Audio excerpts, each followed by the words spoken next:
को लेकर के भारतीय जनता पार्टी की जमीन खिसक गई है, इसलिए मुफ्ती साहब के साथ ये अन्याय हो रहा है। हम मुफ्ती के साथ हैं, इसलिए हैं। यदि यह कानून है तो लोकसभा में जो बयान दिया गया था, रमेश बिदुड़िया ने कहा था, कटुआ शब्द क्या क्या शब्द कहा था, उनको भी गिरफ्तार करिए। किसानों को वो अनुराग कौन थे जो अनुराग ठाकुर ने कहा था कि ये गोली मारो, तो ये देश में दो प्रकार का कानून नहीं चलेगा, ये संविधान से देश चलेगा। मुफ्ती ने एक शेर बोला तो उसको आपने गिरफ्तार किया, उसको तुरंत रिहा करो, नहीं तो ये मानवता के लिए, संविधान के लिए, क्योंकि साधना संत समाज जो होता है, संत के लिए कोई जात नहीं होती, न पात होती है। शब्द खुदा के बारे में बयान होता है, कुरान बताया जाता है, हदीस बताई जाती है। इतना मुसलमानों से दिक्कत हो गई इस देश को। वही मुसलमान जो इस देश के लिए मिसाइल बना के गए, वही मुसलमान इस देश की जो लाल किला हो गया, जितनी तमाम चीजें हैं आप देख रहे हैं। आज मुसलमान की मस्जिदें तोड़ दी जाती है, उनके जो उनके बयान देने वाले हमारे बताइए मुफ्ती अजहरी साहब को गिरफ्तार कर लिया गया। हमें बहुत दुख है, और जब हम लोग के आंसू गिरते हैं ना तो प्रलय आता है। उस वक्त हिंदुस्तान के कोई भी मुफ्ती मौलाना ने आवाज नहीं उठाया, सिर्फ एक बंदा आवाज उठाया, और जिसका नाम था मुफ्ती सलमान अजहरी। अस्सलाम वालेकुम रहमतुल्लाहि ताला व बरकातहू। नाज़रीन, मुझे उम्मीद है कि आप सब खैरियत से होंगे। जैसा कि आप सब जानते हैं कि मुफ्ती सलमान अजहरी साहब क़िबला की रिहाई के बारे में उलमा अहले सुन्नत और पूरी दुनिया के मुसलमान अपनी आवाज़ को बुलंद कर रहे हैं। और अब मैं जो आपके सामने वीडियो लेकर आया हूँ, मुफ्ती साहब के हक़ में हिंदू भाई और पंडित भी मैदान में उतरे हैं, और वो कुछ क्या कह रहे हैं आप वीडियो को देखें और अपने सभी दोस्तों के साथ भी शेयर करें। ये 24 के चुनाव को लेकर के भारतीय जनता पार्टी की जमीन खिसक गई है, इसलिए मुफ्ती साहब के साथ ये अन्याय हो रहा है। हम मुफ्ती के साथ हैं, इसलिए हैं। यदि यह कानून है तो लोकसभा में जो बयान दिया गया था, रमेश बिदुड़िया ने कहा था, कटुआ शब्द क्या क्या शब्द कहा था, उनको भी गिरफ्तार करिए। किसानों को वो अनुराग कौन थे जो अनुराग ठाकुर ने कहा था कि ये गोली मारो, तो ये देश में दो प्रकार का कानून नहीं चलेगा, ये संविधान से देश चलेगा। मुफ्ती ने एक शेर बोला तो उसको आपने गिरफ्तार किया, उसको तुरंत रिहा करो, नहीं तो ये मानवता के लिए, संविधान के लिए, क्योंकि साधना संत समाज जो होता है, संत के लिए कोई जात नहीं होती, न पात होती है। मुसलमान में वो भी संत है और आप भी संत है, बड़ा ऐलान कर दिया। अरे वो भी ऐलान किया तो वो भी सबका मालिक एक है, वो भी इबादत करता है अल्लाह के नाम से, हम राम के नाम से इबादत करते हैं। लेकिन अगर उसने नफरत की पैदा बीज बोता है तो हम उसका खंडन करेगा। उसने एक शेर बोला, उससे ज्यादा आपने शुरुआत पहले देश का जो सबसे बड़ा मंदिर है, देश की पंचायत से आपका सांसद बोलता है, उस पर गिरफ्तारी नहीं होती, क्यों? क्योंकि वो मुसलमान है। इस देश में मुसलमान के नाम पे फिर राजनीति होगी तो संतों की भजन नहीं होगी। मुफ्ती को तुरंत रिहा किया जाए, अगर नहीं रिहा करते हो तो वो सांसदों को गिरफ्तार करो, नहीं तो हम लोग भी उसी के साथ रह करके आंदोलन करने का काम करेंगे। क्योंकि मानवता ये है, गीता कहती, पुराण कहे, कुरान कहे, पीर कहे, पैगंबर कहे, राम कहे, कृष्ण कहे, कबीर कहे, मंसूर कहे, रविदास कहे, विश्व के सभी धर्म गुरुओं ने कहा सबसे बड़ा धर्म है तो मानवता और इंसानियत। अगर इंसानियत मानवता हमारे अंदर से खत्म हो जाएगी तो हम संत नहीं पाखंड होंगे। हम इसका विरोध करते हैं। मेरा नाम रविकांत भारती। आप सभी को बता दें कि मुफ्ती सलमान अजहरी साहब को गिरफ्तार कर लिया गया है, और उनका गुनाह यह है कि वह इजराइल को कंडेम कर रहे थे और इजराइल के खिलाफ भाषण दे रहे थे। वह फिलिस्तीन के गाजा पट्टी पे जो मासूम बच्चों का, अस्पताल पे महिलाओं को जो कत्लेआम हो रहा है, उस कत्लेआम से उनका हृदय बहुत दुखित था, और वह भाषण देते हुए इजराइल को खरी खोटी सुनाते हैं, और वह कह देते हैं कि आज खामोशी है, कल शोर आएगा, दौर है, कल हमारा दौर आएगा।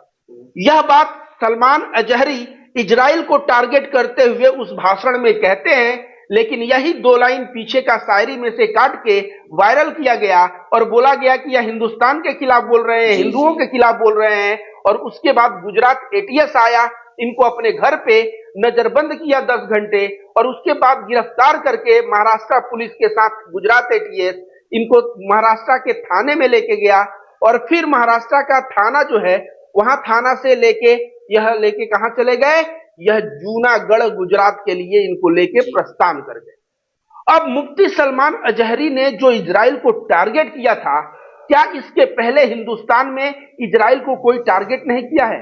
दोस्तों, आपको बता दें, हमारे देश के एक महापुरुष हैं जो पूर्व प्रधानमंत्री हैं, जिनका नाम अटल बिहारी वाजपेयी है, वह इजराइल को ना भाषण देके उसकी औकात दिखाई और कहा कि अगर कोई विदेशी ताकत हमारा जमीन अगर छीनता है, इस चीज को हम बर्दाश्त नहीं कर सकते। ठीक उसी प्रकार फिलिस्तीन का जमीन जब हम अपने लिए बर्दाश्त नहीं कर सकते तो दूसरे के लिए भी नहीं। अगर फिलिस्तीन का जमीन इजराइल ने लिया है तो इजराइल को वह जमीन बिल्कुल, बिल्कुल। छोड़ना पड़ेगा। और अटल बिहारी वाजपेयी ने इजराइल का विरोध किया था और उसके खिलाफ बोलते हुए मुफ्ती सलमान अजहरी ने इजराइल के लिए अगर वहां के हुक्मरानों के लिए अगर कुत्ता शब्द का प्रयोग किया तो क्या गलत किया? वहां पे गलत कुछ नहीं किया, क्योंकि समझिए सलमान अजहरी से समस्या क्या है। यति नरसिंहानंद नामक कुकुर को तो आप लोग जानते होंगे, यति बिल्कुल। नरसिंहानंद कौन नहीं सरस्वती जानता, नाम सब था जानते उसका। हैं। जब नूपुर शर्मा का प्रोफेट मोहम्मद के ऊपर बयान आया था तो यति नरसिंहानंद सरस्वती कहता है कि जो नूपुर शर्मा बोली है वह किताबों में लिखा हुआ है, कुरान में लिखा हुआ है। मैं कुरान सीडी उडी सब लेके आ रहा हूं जामा मस्जिद। 17 जून को 2022 की बात है, 17 जून को इंडिया का कोई भी इस्लामिक स्कॉलर, मौलाना, मुफ्ती, किसी में अगर हिम्मत है तो आ जाए और मेरे साथ डिबेट कही कर थी ले। ये बात।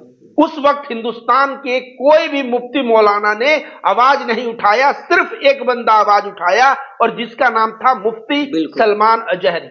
और यह बोले कि मुझे चैलेंज कबूल है, मैं 17 जून को आऊंगा, तू किताब लेके आना, जी, जी। सीडी लेके आना और तू प्रमाणित करना। यह 17 जून को जामा मस्जिद दिल्ली पहुंचे, बहुत भव्य इनका स्वागत हुआ। यति नरसिंहानंद का इंतजार होता रहा।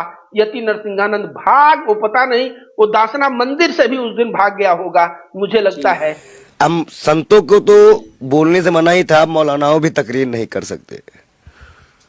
2 शब्द खुदा के बारे में बयान होता है, कुरान बताया जाता है, हदीस बताई जाती है, इतना मुसलमानों से दिक्कत हो गई इस देश को। वही मुसलमान जो इस देश के लिए मिसाइल बना के गए, वही मुसलमान इस देश की जो लाल किला हो गया, जितनी भी तमाम चीजें हैं आप देख रहे हैं। आज मुसलमान की मस्जिदें तोड़ दी जाती है, उनके जो उनके बयान देने वाले हमारे बताइए मुफ्ती अजहरी साहब को गिरफ्तार कर लिया गया। हमें बहुत दुख है। और जब हम लोग के आंसू गिरते हैं ना तो प्रलय आता है। बहुत गलत हुआ, ये इंसाफ नहीं है। एक मुसलमान होने का सजा दी जा रही किसी को, हम बर्दाश्त नहीं करने वाले हैं। हम देश की हुकूमत से अनुरोध करते हैं, अपने हिंदू भाइयों, अपने संतों से अनुरोध करते हैं कि अन्याय के खिलाफ बोलिए। आज अदरी का नंबर आया है, कल किसी की और का भी नंबर आएगा। बहुत तकलीफ की बात है, बहुत तकलीफ की बात है। और उन्होंने क्या कहा कि आप जाओ, हमें इस देश के संविधान पे भरोसा है, हमें उस संविधान को भी रखना है, शांति की अपील की उन्होंने, हमें उस संविधान को भी रखना है। लेकिन आज जो इस देश में हो रहा है, क्या वो उचित था? धर्म संसद लगा के खुलेआम मुसलमानों को काटना सही था? बिदुड़ी जैसे बेशर्मों को संसद में बोलना सही था? आप जवाब दो। मूल्य काटे जाएंगे, सही था? कपड़े पहचाने जाएंगे, सही था? खुलेआम तेरी मां तेरी बहन गए टिराया देता हुआ बंगाल में, तेलंगाना में, सही था? जवाब दो हमको आप। नहीं, अगर वो सही था तो वो कैसे गलत हुए? बहुत तकलीफ होती है, बहुत दुख है, बहुत ज्यादा। नाज़रीन, मुझे उम्मीद है कि आपने पूरी वीडियो को वॉच किया और देखा कि मुस्लिम तो मुस्लिम, हिंदू पंडित भी मुफ्ती सलमान अजहरी साहब क़िबला के लिए, हक के लिए आवाज़ उठा रहे हैं। कोई भी हो, अगर किसी पे जुल्म किया जा रहा हो या किसी को बेवजह परेशान किया जा रहा हो तो मज़हब नहीं देखना चाहिए, धर्म नहीं देखना चाहिए, उसके लिए आवाज़ उठाना चाहिए। जैसा कि ये हिंदू भाई लोग भी अपनी आवाज़ उठा रहे थे कि मुफ्ती साहब ने कोई गलत भाषण नहीं दिया। मुझे उम्मीद है कि ये वीडियो आप सबको पसंद आई होगी। इसी तरह की न्यू अपडेट हासिल करने के लिए हमारे चैनल को अभी सब्सक्राइब करें और साथ ही में बेल आइकन को दबाना ना भूलें, ताकि हमारी हर आने वाली वीडियो को आप देख सकें सबसे पहले। और हाँ, इस वीडियो को अपने सभी दोस्तों के साथ शेयर ज़रूर करें और मुफ्ती सलमान अजहरी साहब क़िबला के लिए दुआ ज़रूर करें। और जो मुफ्ती सलमान अजहरी साहब क़िबला के हक में आवाज़ उठा रहे हैं, उनके लिए भी दुआ करें। अल्लाह ताला उनको सलामत रखे।